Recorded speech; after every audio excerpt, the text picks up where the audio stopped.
Okay, I have finished oiling and greasing the motor in the Roxy, and I'm going to play a record on it. I had a bit of trouble finding a record clean enough to play on this machine.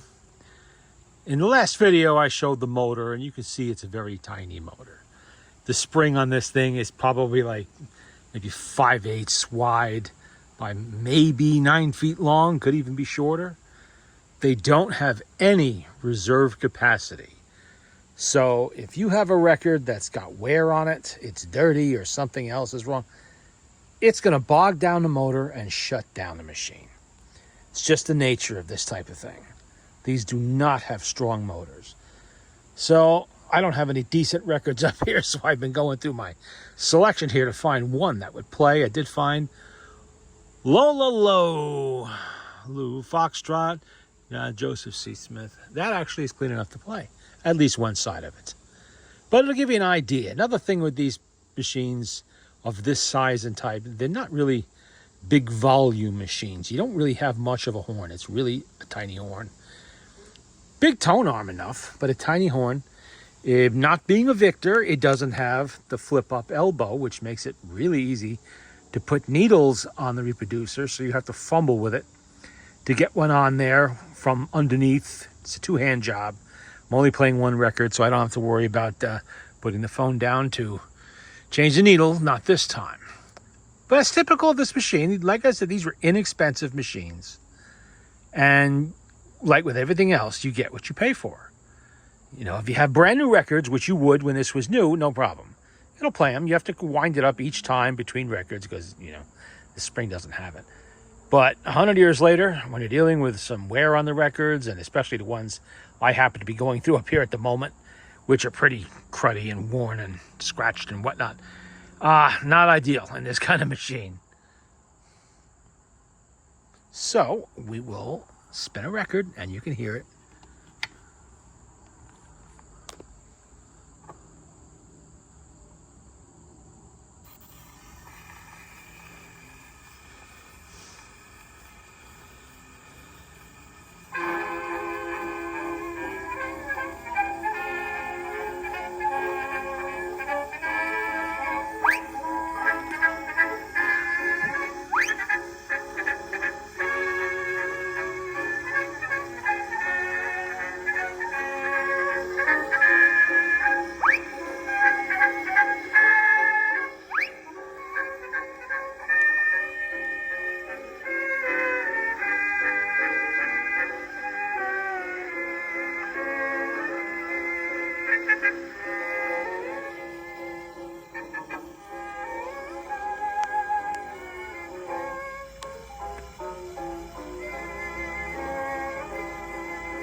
No auto stop, of course, so you just put the brake on.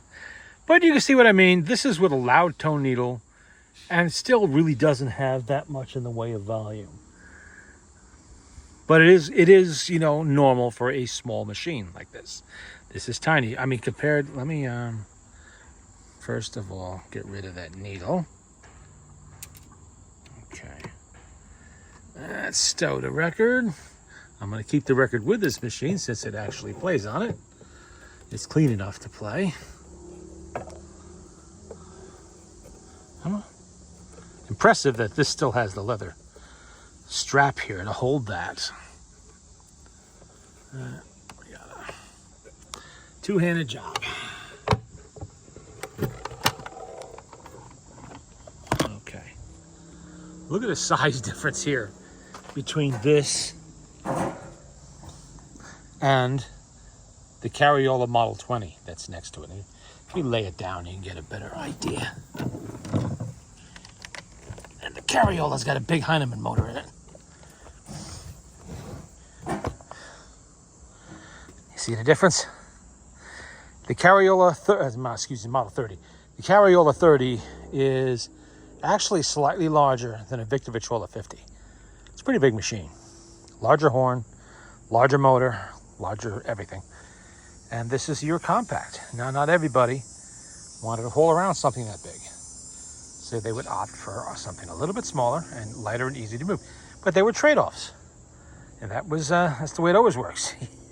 There's always a trade-off somewhere, and the trade-off was that you didn't get the louder volume, you didn't get the powerful motor, you know, and as long as your records were new or very, very clean, you wouldn't have a problem. But if there was any issue with the record at all, that motor's not going to push through it. Let's see. Difference there. Width, too. Bigger. But gives you an idea what to expect for one of these little Roxys. I mean, it is a nice appearing machine when they're clean, like this one pretty much is. Yeah, it's getting a little worn thin here and there. But overall, it's still in pretty clean condition. They make nice display items because they really don't take up a lot of room. If you want to put a portable phonograph from the 1920s on a shelf, this is probably, this or the Peter Pan, is pretty much what you want if you don't plan to play it that often. And if you do, you better make sure you have some clean records. Okay.